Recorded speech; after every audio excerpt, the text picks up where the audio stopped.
Hey, what's up everybody? Welcome back to the channel. Mark from GuitarGuts here, and today I'm going to be giving you guys a step-by-step tutorial on how to change out and upgrade the side dot markers on your guitar. We're going to be drilling them out and replacing them, in this case, with some glow-in-the-dark ones, so it's a super cool mod. It's not that hard to do, but it's also not that easy. This is not a beginner's type of mod. And as always, I recommend getting the proper tools, always using all the proper safety equipment, and testing this out on something that you don't really care about. If you've got some extra donor or beater guitar, use that before you drill into your favorite guitar. These are all the tools and supplies I use to do this job.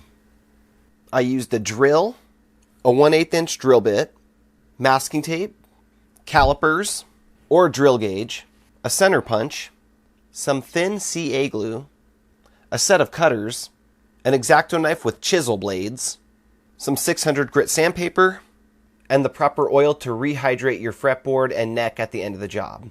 I'm working on maple and rosewood today, so I'll be using tung oil and lemon oil. We'll start by measuring the material. I use a drill gauge to find out which hole it's going to fit in best, but you could use a set of calipers if that's what you have. You want these to be a snug fit, so you want to be able to push them in and they're not going to move around. Here I found that an 1/8 inch is a good fit for it, and if you move it down to the next size smaller, it's not even close. So it's not going to fit in there. We know 1/8 is going to be the size that we need to use. I even did a couple of tests into a block of wood to make sure I liked this hole size. Here on the back you can see I did a few different tests, but that was the size we went with, so I like the way that looks. It wouldn't even be a bad idea to test this out on an actual neck. If you have an extra guitar neck around, I would highly recommend that if you've never done this before. Now when I drill into the fretboard, I don't want to go that deep. I do my side markers at about 3/16 inch deep. So I use a set of calipers and I set them to 3/16 inch here, 3/16 inch from the end like that, and use a piece of masking tape to mark it.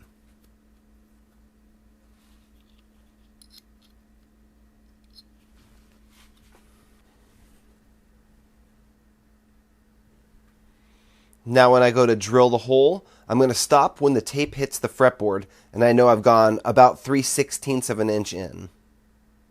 For today's demonstration, I'll be doing it on a bolt-on guitar, but if you happen to be working on a neck-through guitar, just know that they're a lot harder to do because you're kind of limited to the positions that the guitar naturally wants to rest in, whereas when you can take the neck off the guitar, you can manipulate it and put it in any positions that you prefer to work on it in, so you can get the angles to drill your holes and use the X-Acto blades and all the tools at the angle that's comfortable for you. With the neck-through guitar, you have to do everything while it's sitting at this angle or put it in some type of jig, which just isn't as easy to do. Plus, you're going to need longer drill bits to access the sides of the guitar where you can't reach because a standard drill bit isn't going to reach across this gap here. So you'll have to get longer bits to do pretty much past the 12th fret. Alright, I've already removed the neck from today's demonstration guitars, so let's move forward with those.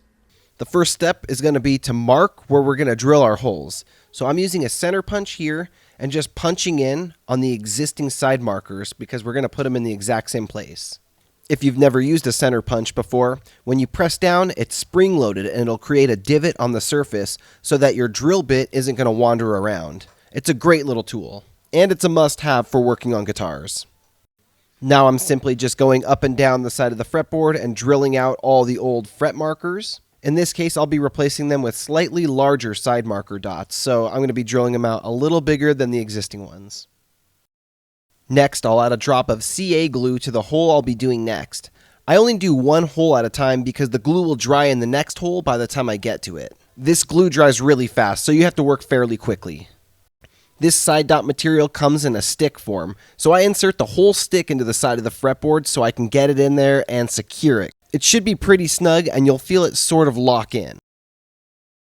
When it dries, I take a pair of cutters and just cut it right off. It usually leaves a little bit left behind here. And to get that nice and flush, I use an X-Acto knife with this chisel blade on it. But that's still not perfect, so we'll take it one step further by sanding it with some 600 grit sandpaper. After sanding, you can see a little bit of discoloration on the fretboard and on the side of the neck, so then I'll take a Q-tip, with a little bit of lemon oil and put that on the side of the rosewood fretboard. And you can see the rosewood looks great now, but the maple still has a little bit of discoloration and lightening where I sanded. So I lightly sanded the entire neck with 600 grit sandpaper and then applied some tung oil finish to the whole neck. It gave it a nice, refreshed look. Then I polished up the frets and applied some lemon oil to the whole fretboard. I have tutorials on both of those steps as well, so check the links down in the description to see those videos. Alright, thanks so much for watching. I hope you guys enjoyed this step-by-step tutorial. If you have any additional tips you want to give to the other viewers, leave them down in the description below. Let me know what you like, what you didn't like about this method. If you have a different method, I want to hear your guys' tips and tricks. So, I appreciate you guys watching. If you enjoyed it, hit that subscribe button. I got a ton of different tutorials. And also check out my Trash to Thrash video series where I take old beat-up guitars, completely rebuild them, and turn them into awesome one-of-a-kind custom guitars. That's why I did this video, actually. The guitars in this video, I did a couple really cool Star guitars, and I'll link down in the description to the episodes of Trash to Thrash they were in. So, thanks so much for watching, guys. I really appreciate you. Hit that subscribe button, hit that bell to be notified when I post new videos, hit the like button to help bump this video up in the algorithm, leave your comments below, and I will talk to you all soon. Rock on, my friends.